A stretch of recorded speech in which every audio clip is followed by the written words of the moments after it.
তো আমি আজকে ছানার কোপ্তা বলো ছানার ডালনা বলো করেছি।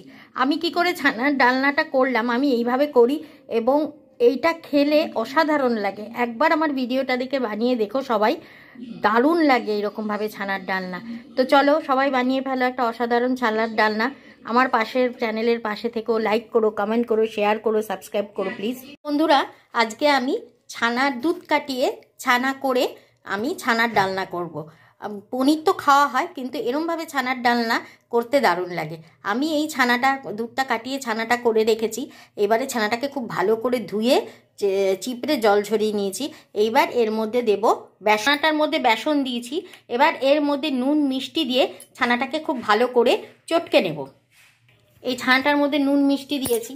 এবার ছানাটাকে খুব ভালো করে যেরকম ময়দা মাখে কোনো জল দেব না, ছানাটাকে খুব ভালো করে চটকে চটকে মেখে নেব। আগে আমি ছানাটাকে মেখে নিই, তারপরে তোমাদেরকে দেখাবো। তো ছানাটাকে এত সুন্দরভাবে আমি মথে নিয়েছি, একদম নরম তুলতুলে হয়ে গেছে।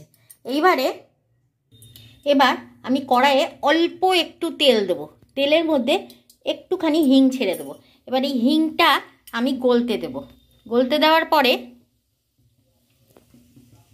দেখো ছানাটাকে মথে মথে একটা মণ্ড মতো তৈরি করেছি। এবার এই মণ্ডটা তেলে দিয়ে সুন্দর করে একটু ভেজে নেব। এই যে ছানার মণ্ডটা দিয়ে দিলাম। এবার একটুখানি তেলের মধ্যে যেরকম ধোকার ডালনা আমরা করি ঠিক সেইভাবে ছানাটাকে একটুখানি আমরা ভেজে নেব।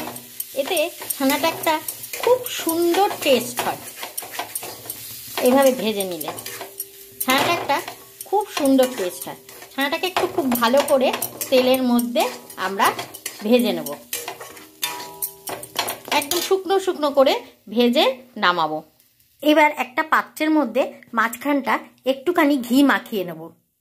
দেখো ছানাটাকে খুব ভালো করে হাত দিয়ে চেপে চেপে আমি একটা সাইজ তৈরি করেছি। এবার ছানাটাকে আমি চৌকো চৌকো করে কেটে নেব। দেখো আমি এই শেপে কেটে নিয়েছি। এবার ছানাটাকে একটু রেস্টে দেব, তার মধ্যে আমি আলুগুলোকে কেটে রেডি করে নেব। আর আমি আলুগুলোকে ভালো করে ভেজে নেব। প্রথমে আলুগুলোকে ভাজবো। দেখো আমরা আলুগুলোকে লাল করে ভেজে নিয়েছি। এবার একটা একটা করে ছানার বরফি ভেজে নেব। এগুলোকে খুব সাবধানে ভাজতে হবে আর গরম তেলে ভাজতে হবে, কারণ ভীষণ হালকা, বেশি বেসন দেওয়া নেই, তাই খুব সাবধানে এগুলোকে ভাজতে হবে। একটু কড়াইটা সিম করে এগুলোকে ভাজতে হবে। আর কড়াইটা সিম করে বলছি, গ্যাসটা সিম করে এগুলোকে একদম দেখো একদম ধিমি আঁচে এগুলোকে ভাজতে হবে, নাহলে একদম পুড়ে যাবে। দেখো এরমভাবে ইয়েগুলো আমি ভাজছি, বড়াগুলো। আর এইখানে বড়াগুলো তোমার তুলেছি। আমি আলুটা আগেই ভেজে নিয়েছিলাম। এবার কড়ার মধ্যে গোটা জিরে, তেজপাতা আর শুকনো লঙ্কা ফোড়ন দেব। দেখো তেলের মধ্যে গোটা জিরে, তেজপাতা, শুকনো লঙ্কা, কাঁচা লঙ্কা ফোড়ন দিয়ে দিয়েছি। একটা টমেটো দিয়ে দিলাম, খুব অল্প পরিমাণে ধনে জিরে বাটা দিলাম। নুন, হলুদ, মিষ্টি পরিমাণ মতো দিয়ে দিয়েছি। এবারে টমেটোটাকে খুব ভালো করে গলাতে হবে। দেখো আমি আলু দিয়ে ঝোলটা দিয়ে দিয়েছি। এবারে আমি নামানোর আগে তোমাদেরকে দেখাবো।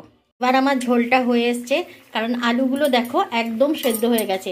একটু ঝোল রাখতে হবে, কারণ নাহলে বড়া তো টেনে নেবে। এ দেখো আলু একদম গেঁথে যাচ্ছে, আলু একদম সেদ্ধ হয়ে গেছে। এইবারে দেখো আমি প্রত্যেকটা বড়াকে এরম করে সাজিয়েছি। সাজিয়ে এর উপরে ঝোলটা ঢেলে দেবো। এর উপরে ঝোলটা ঢেলে দিয়ে দেখাচ্ছি। দেখো ঠিক এরমভাবে সাজিয়ে রেখে দিয়েছি।